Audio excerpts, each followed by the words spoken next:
بسم اللہ الرحمن الرحیم نحمده ونصلی علی رسولہ الکریم اما بعد۔ تقریباً ایک ہفتے سے زائد ہو گیا ہمارا یہ سلسلہ چل رہا ہے۔ حدیث شریف سے متعلق کچھ ضروری باتیں ہمارے سامنے آئی۔ حدیث کسے کہتے ہیں اور کون سے حدیث پر عمل ہوگا، کون سے حدیث پر عمل نہیں ہوگا، اور علماء نے ان احادیث کو کس طریقے سے کتنے محنت و مشقت کر کے محفوظ کیا ہے، یہ سب باتیں سامنے آ گئی۔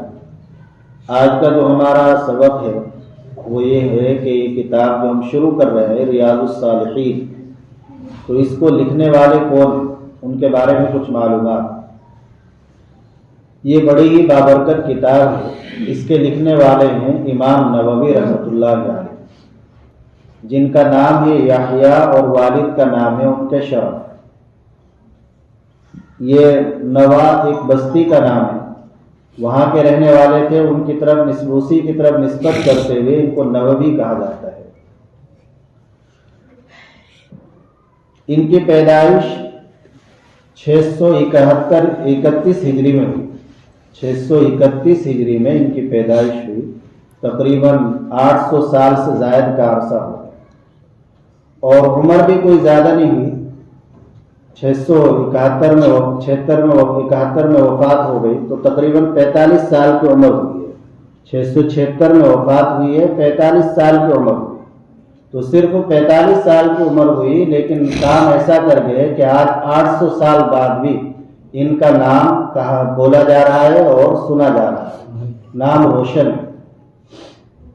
بچپن سے نیک تھے اور دینداری کا مزاج تھا۔ بچپن میں ہی اس طرح کے آثار نظر آنے لگے تھے کہ یہ بڑے ہو کر علم دین کا ایک بڑا کام انجام دیں گے۔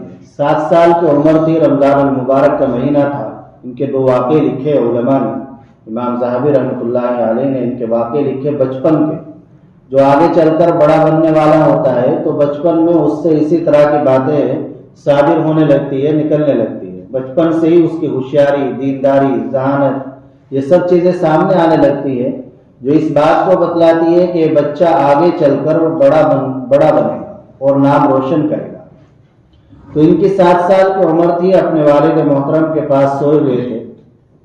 رمضان المبارک کا مہینہ تھا، 27ویں شب تھی، تو اچانک رات میں اٹھتے ہیں اور اٹھ کر کہتے ہیں ما ھذا الضوء الذی قد ملأ الدار، کہ یہ کیسی روشنی ہے جس نے گھر کو بھر دیا۔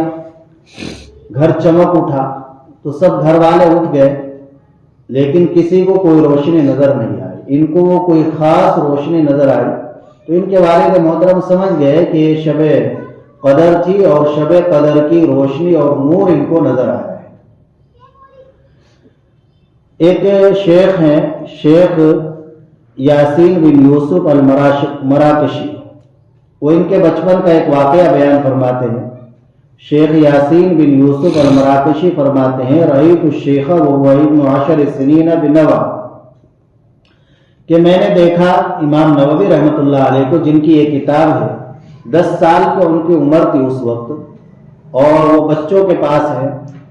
بچے ان کو کھیل کی طرف بلا رہے ہیں اور کھیلنے پر مجبور کر رہے ہیں، لیکن وہ کھیلنے سے انکار کر رہے ہیں، اور وہ اس وقت بھی قرآن کریم کی تلاوت کر رہے ہیں اور رو رہے ہیں۔ بچپنا 10 سال کی عمر ہے، 10 سال کی عمر میں بچے کہہ رہے ہیں چلو کھیلتے ہیں، لیکن وہ کھیلنے سے انکار کر رہے ہیں۔ بچوں کے مجبور کرنے کے باوجود بھی کھیل کی طرف رغبت نہیں ہو رہی ہے، کھیل کی طرف کوئی چاہت نہیں ہے، بلکہ اللہ کے کلام کی رغبت ہو رہی ہے، اور اللہ کے کلام کو پڑھ رہے ہیں اور رو رہے ہیں۔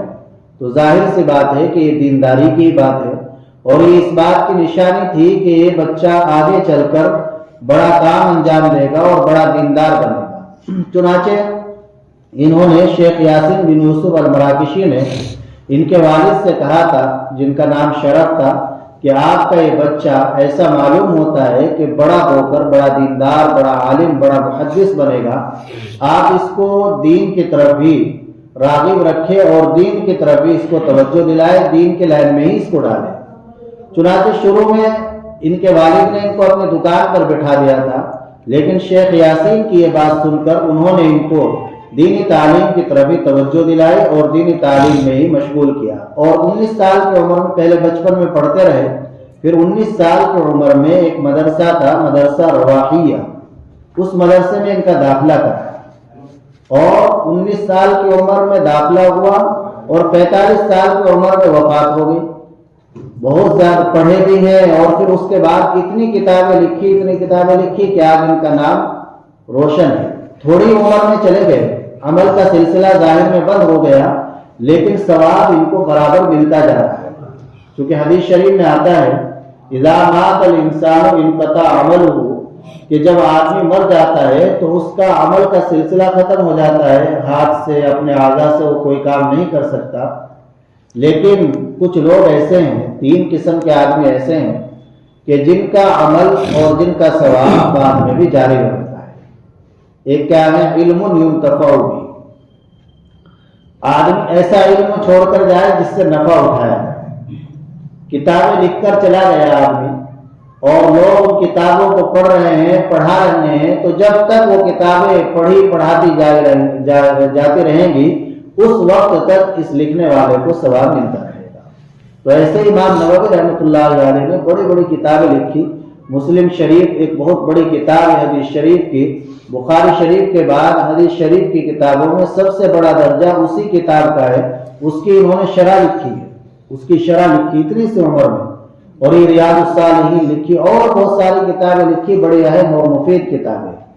تو خیر، یہ حالات سنانے سے ہمیں کیا فائدہ حاصل ہو رہا ہے، اس وقت ہمیں کیا سیکھ کر جانا ہے، کیا بات ذہن میں بٹھا کر جانی ہے؟ 2 باتیں ذہن میں بٹھا کر جانی ہے۔ ایک بات تو، ایک سبق تو ہم یہ لے کر جائیں کہ انسان کو اپنے اولاد کی تربیت پر بچپن سے ہی نظر رکھنی چاہیے۔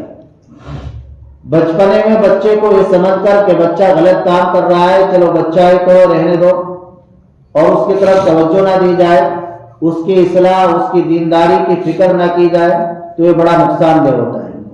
اگر بچپنے سے ہی بچے کی اچھی تربیت کی جاتی ہے تو بچہ آگے چل کر بڑا بنتا ہے اور والدین کا نام روشن کرتا ہے اور کوئی نمایاں کام وہ انجام دیتا ہے۔ تو بچہ اگر ہمارے سامنے کوئی غلط کام کر رہا ہے تو اسی وقت اس بچے کو ٹوکا جائے اور اس سے کہا جائے بیٹا یہ کام ایسے نہیں کرنا، ایسے کرنا ہے، اس کے دل و دماغ میں وہ بات اتر جائے گی۔ اور یہ بات ہمیں حدیث سے ملتی ہے، حدیث شریف سے معلوم ہوتا ہے۔ اللہ کے نبی صلی اللہ علیہ وسلم کی پرورش میں ایک بچہ تھا جس کا نام ہے عمر بن ابی سلمہ۔ آپ علیہ الصلوۃ والسلام کھانا تناول فرما رہے، کھانا کھا رہے ہیں، وہ بچہ بھی کھانا کھا رہا ہے۔ تو کھانا کھاتے وقت پلیٹ میں وہ چاروں طرف اپنا ہاتھ گھما رہا ہے، کبھی یہاں سے کوئی چیز اٹھا لی، کبھی ادھر سے اٹھا لی، کبھی ادھر سے اٹھا لی، کبھی ادھر سے اٹھا لی۔ تو آپ علیہ الصلوۃ والسلام، ایک صورت تو یہ تھی کہ یہ سوچ لیتے بچہ ہی تو ہے، جیسے ہم سوچ لیتے چلو چھوٹا بچہ نہیں، آپ نے فرمایا کہ نہیں، یا غلام سم اللہ وکل بیمینک وکل مما یلیک، 3 باتیں آپ نے ارشاد فرمائی دل و دماغ میں اترنے والی۔ ایک تو یہ فرمایا کہ دیکھو بچہ جب کھانا کھاؤ تو اللہ کا نام لے کر کھاؤ، بسم اللہ پڑھو۔ تو ہمیں اپنے بچوں کو سکھانا چاہیے کہ بیٹا آپ نے بسم اللہ پڑھ لی، بچپنے سے ہی 2 سال 3 سال کا بچہ ہے، اسی وقت سے ہم اس کی ذہن سازی کریں کہ اللہ کا نام لے کر کھانا کھانا شروع کرو، جو بھی کام شروع کرو اللہ کا نام لے کر شروع کرو، لکھنا پڑھنا، تو اس میں انشاءاللہ خیر و برکت ہوگی۔ یہ بچے کا ذہن بنایا جائے پیار سے۔ دوسرا آدم آپ نے یہ بتلایا کل بیمینک کہ بھائی دائیں ہاتھ سے کھاؤ، کھانا کھانا ہے دائیں ہاتھ سے۔ اب بچے ہوتے ہیں ہمارے، وہ بائیں ہاتھ سے کھاتے رہتے ہیں، ہم پرواہ نہیں کرتے، چھوٹا بچہ ہی تو نہیں، بلکہ شروع سے اس کو عادت بناؤ کہ بیٹا اس ہاتھ سے کھانا ہے، دائیں ہاتھ سے کھانا ہے، اس کو بتلائیے یہ دائیں ہاتھ ہے یہ بائیں ہاتھ ہے، کھانے کے لیے اچھے کام کرنے کے لیے یہ ہاتھ ہے، اس ہاتھ سے کرنے ہیں، تو انشاءاللہ چند دن کے بعد اس کی عادت بن جائے گی۔ ورنہ اگر بچپن میں عادت نہیں بنائی جاتی تو دیکھنے میں آتا ہے کہ آدمی بڑھاپے کو پہنچ جاتا ہے اور اس کی عادت بائیں ہاتھ سے کھانے کی نہیں چھپتی ہے، وہ بائیں ہاتھ سے ہی کھاتا رہتا ہے۔ پینا تو ایک عام چیز ہے بائیں ہاتھ سے، چنانچہ بہت سے لوگوں کو دیکھا ہے اچھے پڑھے لکھے بھی ہیں دنیاوی تعلیم کے اعتبار سے، لیکن حالت یہ ہوتی ہے کہ دائیں ہاتھ میں کپ پکڑے ہوئے ہیں اور بائیں ہاتھ سے بسکٹ کھا رہے ہیں، حالانکہ آپ علیہ الصلوۃ والسلام نے سختی سے منع فرمایا کہ بائیں ہاتھ سے نہ کھاؤ اور بائیں ہاتھ سے نہ پیو۔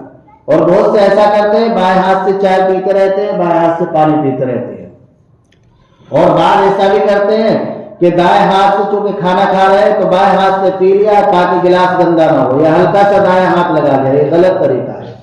گلاس تو دوبارہ دھل جائے گا، لیکن ایک اہم سنت چھوٹ رہی ہے، دائیں ہاتھ سے کھانا پینا ایک اہم سنت ہے۔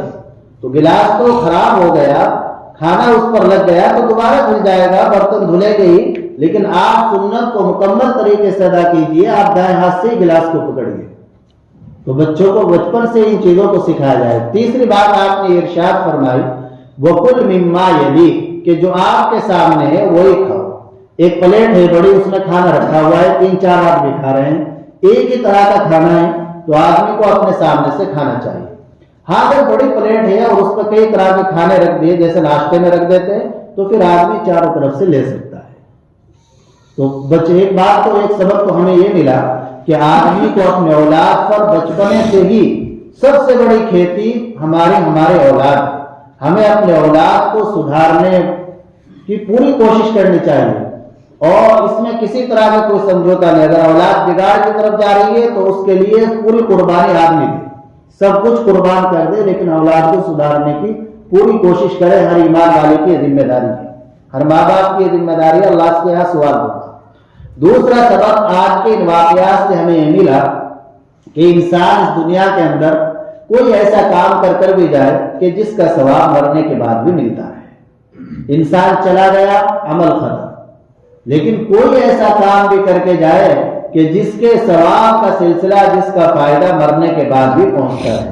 وہ کیا کام ہے؟ حدیث شریف میں 3 چیزیں بتلائی گئی ہیں کہ جن کا فائدہ مرنے کے بعد بھی پہنچتا ہے۔ ایک تو یہی علم ينتفع به، آدمی علم چھوڑ کر جائے جس سے بعد میں نفع ہوتا رہے، کتابیں لکھ دی تو علماء کا کام ہے۔ اور دوسرا ہے صدقۃ جاریہ، صدقہ جاریہ، یعنی ایسا کام کہ جس سے لوگ فائدہ اٹھا رہے ہیں۔ مثلا کہیں نل کی ضرورت تھی، نل لگوا دیا، کہیں پر پانی کا انتظام نہیں تھا، پانی کا انتظام کرا دیا، کسی اور چیز کی ایسی ضرورت تھی کہ جس کی عوام ضرورت مند ہے اور عوام کو اس کی ضرورت ہے، آپ نے اس ضرورت کو پورا کر دیا، تو انشاءاللہ جب تک لوگوں کی ضرورت اس سے پوری ہوتی رہے گی تو آپ کو ثواب ملتا رہے گا۔ پڑھنے والے بچے ہیں، انہیں آپ نے کتابیں دلوا دی، قرآن شریف دلوا دیے، تو وہ پڑھتے پڑھاتے رہیں گے، انشاءاللہ ہمیں بھی اس ثواب میں حصہ ملتا رہے گا۔ اور ایک تیسری چیز حدیث شریف میں فرمائی وَلَدٌ صَالِحٌ يَدْعُو لَهُ، آدمی اپنی نیک اولاد چھوڑ کر جائے جو اپنے اولاد کے لیے دعا کرے، اپنے والدین کے لیے دعا کرے، تو اولاد کو اگر نیک بنا کر گئے ہیں تو اولاد جو نیک کام کرے گی ان کا ثواب اولاد کو بھی ملے گا اور بعد والوں کو بھی ملتا رہے گا۔ اللہ تعالی عمل کی توفیق عطا فرمائے۔ الحمدللہ رب العالمین والصلاة والسلام علی سید الانبیاء والمرسلین وعلی آلہ وصحبہ اجمعین۔ ربنا ظلمنا انفسنا وان لم تغفر لنا وترحمنا لنكونن من الخاسرین۔ یا اللہ ہمارے گناہوں کو معاف فرما دے، یا اللہ ہمارے لغزشوں کو درگزر فرما دے، یا اللہ ہمارے اس مختصر سے عمل کو اپنے بارگاہ میں قبول فرما لے، اس کو ہماری اصلاح کا ذریعہ بنا دے، ہماری نجات کا ذریعہ بنا دے۔ یا اللہ حدیث شریف کے انوار و برکات سے ہم سب کو مالا مال فرما دے، یا اللہ حدیث شریف کی برکتوں سے مالا مال فرما، یا اللہ پوری زندگی کو مولا کریم قرآن و حدیث کی خدمت کے لیے قبول فرما لے، یا اللہ ہماری نسلوں کو بھی قبول فرما لے، یا اللہ شرک سے حفاظت فرما، یا اللہ شرک سے حفاظت فرما، یا اللہ ارتداد سے حفاظت فرما، یا اللہ ہمارے ایمان میں مضبوطی پیدا فرما، ہمارے یا اللہ صحیح اعمال کی توفیق عطا فرما، یا اللہ مشرکین کافرین دشمنان اسلام نے یا اللہ جو ایک یہ واویلا مچا رکھا ہے اور مسلمانوں کو یا اللہ ذہنی طور سے پریشان کرنے پر اترے ہوئے ہیں، یا اللہ انہیں صحیح سمجھ نصیب فرما، انہیں ہدایت نصیب فرما، اور مسلمانوں کی جان مال عزت آبرو کی مکمل حفاظت فرما، غیبی نصرت فرما، غیبی مدد فرما، مساجد کی ہماری حفاظت فرما، یا اللہ ہمیں مکمل طور سے شریعت پر عمل کرنے کی توفیق عطا فرما، یا اللہ بغیر مانگے عنایت